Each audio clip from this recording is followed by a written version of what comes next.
Kalau dilihat dari followernya, Pak Prabowo dan Pak Ganjar harusnya adalah dua tokoh yang sangat influensial, yang unggahan-unggahannya bisa menjangkau lebih dari 20 juta followernya di semua kanal. Tapi kalau lihat tadi peta perbincangannya, yang justru dibicarakan bukan Pak Prabowo, tapi yang dibicarakan Pak Anies kayak gitu. Oleh yang pro dan kontra. Baik pro maupun kontra. Kenapa? Nggak ngerti tuh, Tat. Harusnya Pak Ganjar dan Pak Prabowo nih yang jadi perbincangannya. Pertumbuhan followernya akan kelihatan banget kalau pertumbuhan follower Pak Anies itu sangat signifikan. Paling nggaknya di TikTok.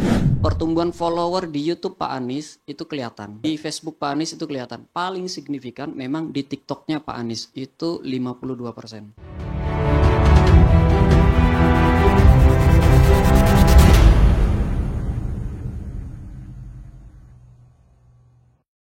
Di media sosial, siapa sih sebenarnya yang paling punya pengaruh tinggi? Dilihat dari jumlah followernya. Dari jumlah followernya. Kalau dilihat dari followernya, Pak Prabowo dan Pak Ganjar harusnya adalah dua tokoh yang sangat influensial.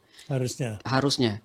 Yang unggahan-unggahannya bisa menjangkau lebih dari 20 juta followernya di semua kanal. Itu harusnya seperti itu. 21 dan 22 ya. Tapi kalau lihat tadi peta perbincangannya, yang justru dibicarakan bukan Pak Prabowo, tapi yang dibicarakan Pak Anies. Kayak gitu. Oleh yang pro dan kontra. Baik pro maupun kontra. Kenapa? Nggak ngerti tuh, Tat. Harusnya Pak Ganjar dan Pak Prabowo nih yang jadi perbincangan nih. Nah, kemudian kalau kita ingat tadi ada Pak Anies itu ngobrol live TikTok dan ngobrol dengan followernya tanggal 28 dengan terbata-bata tuh, Tat. Dia kebingungan gimana caranya matiin gitu. Itu lucu banget. Nah, ternyata ketika kita bandingkan di halaman berikutnya, pertumbuhan followernya itu akan kelihatan banget kalau pertumbuhan follower Pak Anies itu sangat signifikan, paling enggaknya di TikTok. Jadi saya petakan semua follower, semua pertumbuhan. Jadi Pak Anies minggu ketiga Desember berapa followernya, lalu minggu terakhir Desember berapa followernya di tiap kanal. Begitu juga Pak Prabowo di Facebook berapa followernya di minggu ketiga Desember, lah berapa followernya minggu kemarin. Itu saya petain tuh. Lalu di ranking dari semua yang paling tinggi pertumbuhan followernya, siapa nomor 1, siapa nomor 2, siapa nomor 3. Jadi nggak semuanya saya kasih tahu tuh yang pertumbuhan follower. Kalau pertumbuhan followernya cuma ada 0, sekian dan itu di angka paling bawah, itu saya nggak kasih tahu. Nggak diangkat tuh.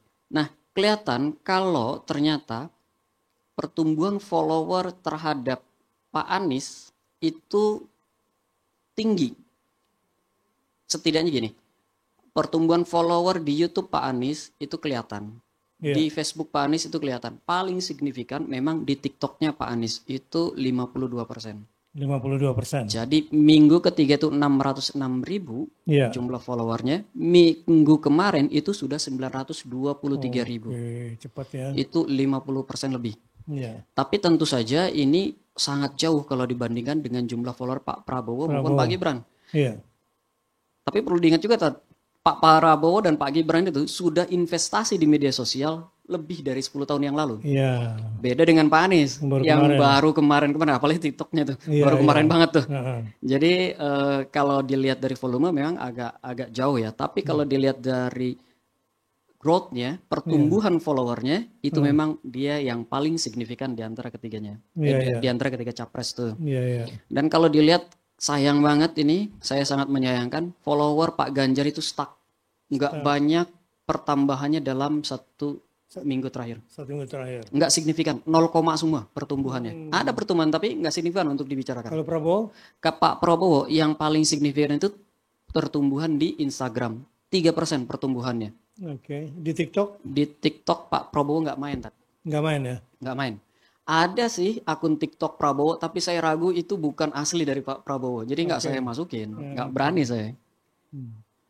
Yang paling signifikan itu kalau pertumbuhan TikTok ada di Pak Anies 52% pertumbuhannya, Pak Mahfud 18%. Karena kemarin dia malam tahun baru tuh, dia live tuh. Nah itu follower TikToknya langsung naik tuh. Lalu Pak Mohaimin Iskandar. Pak Mohaimin Iskandar kan baru juga tuh main TikTok tuh. Baru kemarin tuh dia mau mau garap tuh TikTok katanya. Nah itu followernya memang naik signifikan 16%.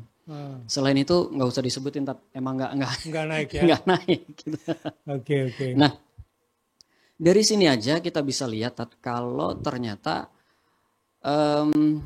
pertumbuhan yang sedemikian, kalau saya harus apresiasi Anies nih, bukan berarti saya cenderung ke Anies gitu ya, tapi datanya memang demikian adanya, Cat. Datanya memang menunjukkan kalau strategi live TikToknya Anies kemarin itu mendongkrak pertumbuhan atau mengontrol pertumbuhan follower dia di kanal media sosial lainnya. Kan live TikTok strategi juga sama, itu mendongkrak kanal pertumbuhan YouTube dan Facebooknya Pak Mahfud. Oke. Gitu juga Instagramnya. Pak Mahfud Instagramnya stuck, nggak terlalu banyak pertumbuhannya. Twitternya juga stuck. Padahal Pak Mahfud di Twitter itu, pejuang tangguh itu, Tat. Iya, udah lama. Parah banget dia itu. Iya. Dia Twitter nggak nambah ya? Twitternya hanya nambah kurang dari 2.000, kurang dari 3.000, maaf, kurang dari 3.000. Jadi nggak signifikan kalau dibandingkan yang lainnya. Kayak gitu.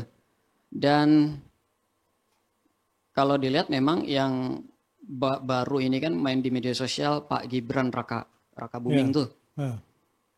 Dan kalau dilihat memang pertumbuhan yang signifikan itu hanya di 2 kanal, Instagram dan Twitter. Dia main di TikTok tapi nggak juga signifikan pertumbuhannya. Cuma di 2 kanal lain, Instagram dan Twitter. Nah, itu kira-kira yang paling signifikan.